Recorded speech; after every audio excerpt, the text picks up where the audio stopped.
우리 찬송가 525장 부르시면서 주일 새벽 기도회 시작하도록 하겠습니다.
오늘 본문 말씀은 우리 열왕기하 15장 32절에서 38절 말씀을 봉독하도록 하겠습니다. 이스라엘의 왕 르말리아의 아들 베가 제2년에 유다왕 우시아의 아들 요담이 왕이 되니 나이가 25세라. 예루살렘에서 16년간 다스리니라. 그의 어머니의 이름은 여루사라 사독의 딸이더라. 요담이 그의 아버지 우시아의 모든 행위대로 여호와 보시기에 정직히 행하였으나 오직 산당을 제거하지 아니하였으므로 백성이 여전히 그 산당에서 제사를 드리며 분향하였더라. 요담이 여호와의 성전의 윗문을 건축하니라. 요담의 남은 사적과 그가 행한 모든 일은 유대왕 역대지략에 기록되지 아니하였느냐. 그때에 여호와께서 비로소 아람왕 르신과 르말리아의 아들 베가를 보내어 유다를 치게 하셨더라. 요담이 그의 조상들과 함께 자매 그의 조상 다윗성의 조상들과 함께 장사되고 그의 아들 아하스가 대신하여 왕이 되니라.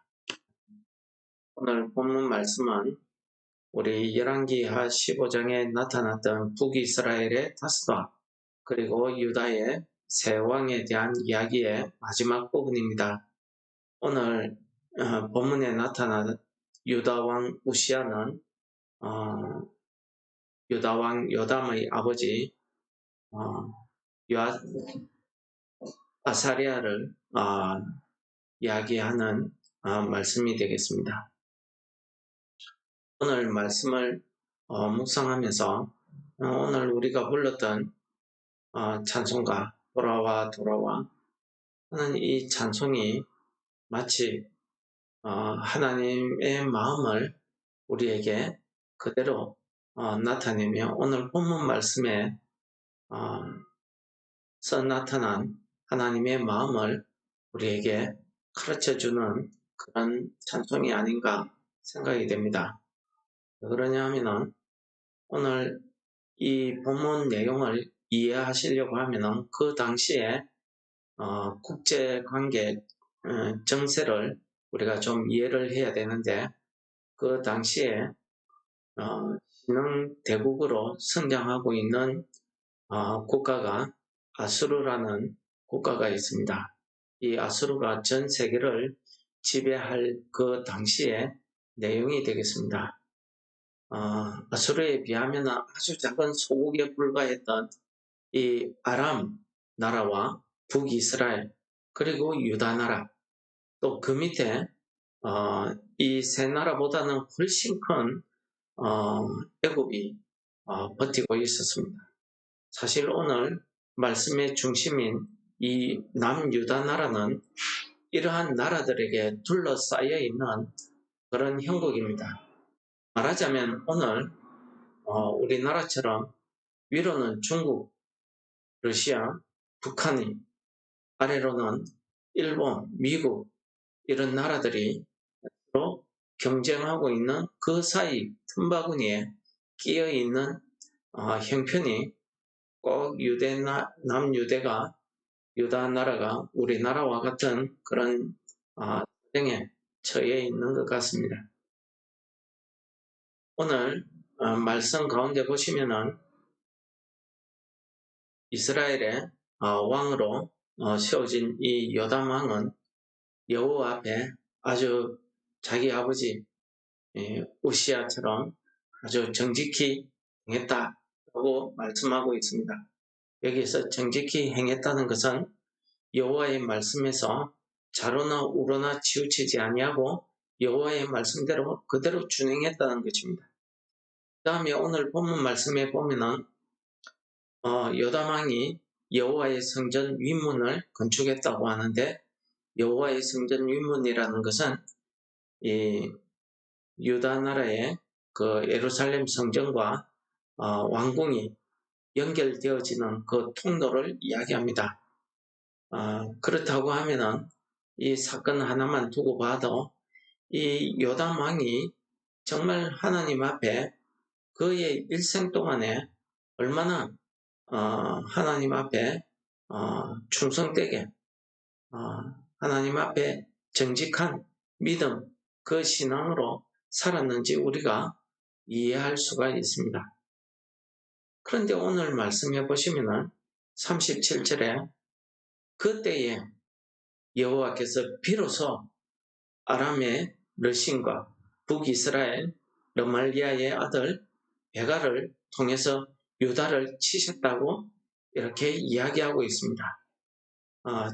하면은 우리가 말씀을 전후 사정을 이해하지 않고 읽게 되면은 하나님 앞에 정직히 행한 또 그 신앙을 지키기 위해서 여호와의 성전의 문도 건축하고 이렇게 여호와 앞에서 신실한 삶을 살았던 요담 왕 때에 하나님께서 왜 이 요담 왕을 치셨는가 라고 오해할 수 있습니다.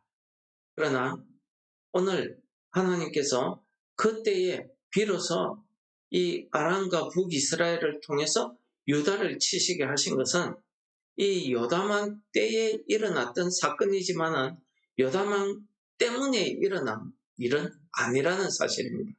그건 왜 그렇습니까? 이때만 하더라도 자기 아버지 우시야, 요시야 왕이 나병이 걸려가지고 52년 동안 별궁에 거하면서 이스라엘 나라를 다스리는데, 이와 같이 아버지와 아들이 같이 나라를 다스리는 이런 형태를 섭정정치라고 우리가 이야기하고 있습니다. 그러니까 아들이 전면에 나서서 나라를 다스리기는 하지만은 아버지가 그의 왕위를 나라 다스리는 일에 간섭을 하는 겁니다. 나쁘게 말하면 간섭하는 것이고, 같이 나라를 다스리고 있던 그때라고 이렇게 보시면 되겠습니다. 즉 무슨 말입니까?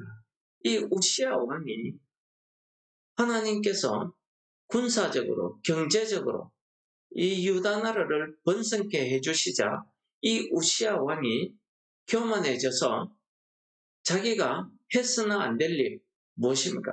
여호와의 성전에 들어가서 제사장들을 제치고 자기가 제사장 노릇을 하겠다고 여호와 앞에 분향하려고 하다가 나병이 걸린 것 아닙니까? 하나님께서 이 우시야 왕의 그 죄로 말미암아 이때까지 요담 왕이 왕으로 등극해서 이스라엘 나라를 다스리는 이 순간까지 길이 참고 기다리셨다는 것입니다. 또 한 가지는요, 우리가 우시야 왕 때도 마찬가지고 이 요담 왕 때도 마찬가지인데, 이 유다 나라의 백성들의 그 믿음, 신앙을 우리가 되짚어 볼 수 있는 내용이 무엇입니까? 백성들이 여전히 산당에서 분향하더라 하는 이 말씀입니다. 이게 무슨 말입니까? 산당에서 분향한다는 것은 하나님의 성전에서 하나님 앞에 제사 드리는 것이 아니라 자기들이 좋아하는 그 산당에서 제사 드리되 어떤 식으로요? 이방의 우상을 섬기듯이 제사를 드렸다는 것입니다. 이방의 그 바알신을 섬기듯이, 아세라 신을 섬기듯이, 그 금송아지 우상을 섬기듯이 엄란하게 하나님 앞에 아주 우상을 섬기듯이 예배를 드렸다, 이런 뜻이 되겠습니다. 그러니까 이 유다 나라의 사람들이 이 산당에서 여전히 산당에서 분향하더라 하는 이 말 한마디에 이 유다 사람들의 신앙 사상, 그들이 하나님에 대해서 예배드리는 그 신앙의 자세, 믿음의 자세, 어디 그뿐이겠습니까? 그것이 결국은 뭡니까? 이 유다 백성들이 평소에 하나님의 말씀에 대해서 어떤 자세로 살았다 하는 것을 보여주는 것 아닙니까? 하나님의 말씀을 짓밟고 무시하고 자기가 하나님 자리에 서서 자기 뜻대로 행하는 겁니다. 자기 뜻이 곧 정이고 자기 뜻이 올바르다 생각합니다. 그래서 자기 뜻에 어긋나면은 화가 나고 자기 뜻에 반대되는 것은 악한 일이고, 그래서 하나님의 정의가, 하나님의 말씀이 짓밟히고 있더라는 사실을 이야기하고 있는 것입니다. 이러한 유다 나라가 하나님 앞에 회개하고 돌아서기까지 하나님께서 길이 참으시고 기다리셨는데, 이 유다 백성들이 하나님 앞으로 돌아오기를 그렇게 돌아와 하시면서 기다리셨는데, 그 기다리신 하나님의 그 마음이 오늘 본문 말씀에 뭐라고 표현을 하고 있습니까?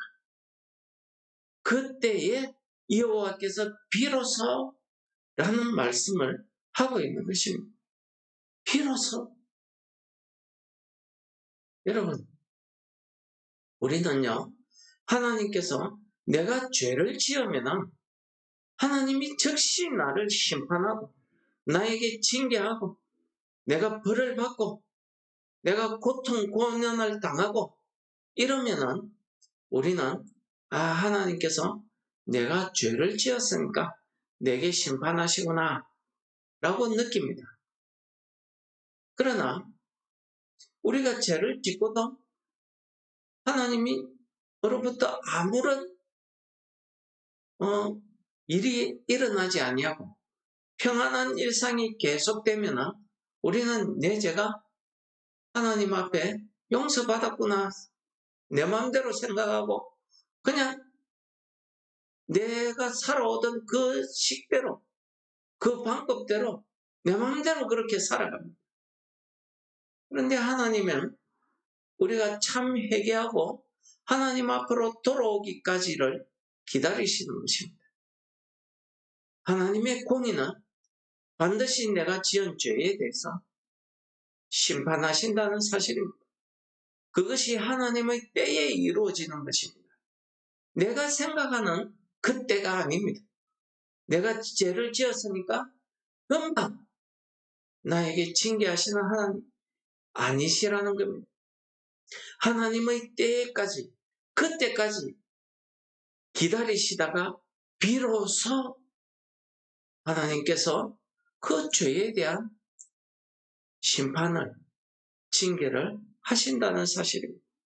그때까지 우리가 돌아서기를 기다리고 계시는 하나님.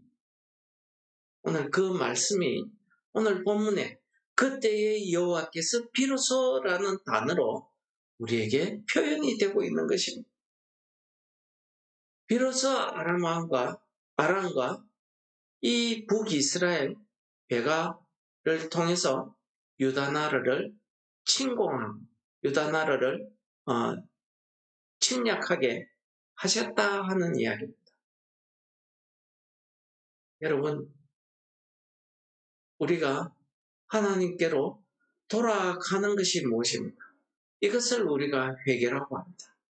내가 하나님 앞에 죄를 지었고 잘못 살았고 해서 내 마음이 상하고 슬프고 눈물이 나고, 그것이 회개가 아니라 내 삶이 잘못되었다고 깨닫는 순간 돌이켜서 하나님께로 내 시선이 향하고, 내가 내 방식대로 살아가던 그 길에서 돌이켜서 하나님의 말씀, 하나님의 방식대로 내 삶을 고치고 수정하는 것, 이것을 회개라고 이야기하고, 오늘 이러한 회개를 우리 찬송에서는 돌아와 라고 오늘 찬송하고 있는 것입니다. 여러분, 오늘 이 찬송을 통해서 지금도 우리를 향해서 기다리고 계시는 그 아버지의 품으로 돌아서는 성도 여러분들 되시기 바랍니다. 그러므로 우리의 예배부터 고쳐져야 되지 않겠습니까? 자칫하면 우리의 예배가 유다 백성들이 산당에서 분향하듯이 하나님의 말씀과 하나님의 임재의 역사, 하나님과 만나는 그 예배 시간이 내가 감동이 되어야 되고, 내가 은혜를 받아야 되고, 내가 눈물이 나야 되고, 내 마음이 흥분이 되어야 되는 예배를 원하고 있지는 않은지 우리가 되돌아보아야 될 것입니다. 우리가 드리는 이 예배는 내가 중심이 아니라 하나님이 영광 받으시고, 하나님이 우리와 만나 주시고, 하나님의 말씀이 우리 심령 가운데 역사해서 내가 하나님의 뜻을 깨닫고 하나님께로 돌아서는 이러한 놀라운 역사가 일어나는 시간이 이 예배 시간입니다. 그런데 이 예배 시간은 내가 은혜 받아야 되고, 내가 마음에 들어야 되고, 그렇다고 하면은 우리는 하나님의 영광의 자리에 하나님이 앉아있는 게 아니라 내가 앉아있다는 사실을 우리가 깨달아야 됩니다. 유다 백성들이 산당에서 제사 드리는 분향하는 것하고 우리의 그러한 예배의 자세하고 무엇이 다릅니까? 우리의 예배부터 돌아서서 내가 앉아있던 그 자리에 내가 은혜 받고 내가 감동을 받고 내가 만족해야 된다는 그 예배 자리, 나를 내려놓고 하나님이 그 자리에 앉으실 수 있는 우리의 예배 되시기를 축원합니다. 하나님 아버지 감사합니다. 오늘 말씀을 통해서 우리의 잘못된 신앙에서 돌아서서 하나님 앞으로 오기를 바라고 기다리시는 그 아버지의 사랑, 그 마음을 본문 말씀을 통해서 깨닫게 하심을 감사합니다. 오늘 깨닫게 하셔서 오늘 우리가 드리는 예배가 정말 하나님 앞으로 돌아서는 예배 되게 하여 주옵소서. 예수님 이름으로 감사 기도드립니다. 하늘에 계신 우리 아버지여, 이름이 거룩히 여김을 받으시오. 나라의 임합시오. 하늘에서 이루어진 것 같이 또 이루어지이다. 오늘날 우리에게 일용할 양식을 주옵시오. 우리가 우리에게 죄 지은 자를 사하여 준 것 같이 우리 죄를 사하여 주옵시오. 우리를 시험에 들게 하지 마옵시오. 만 악에서 구하옵소서. 예, 나라와 권세와 영광이 아버지께 영원히 사옵나이다. 아멘.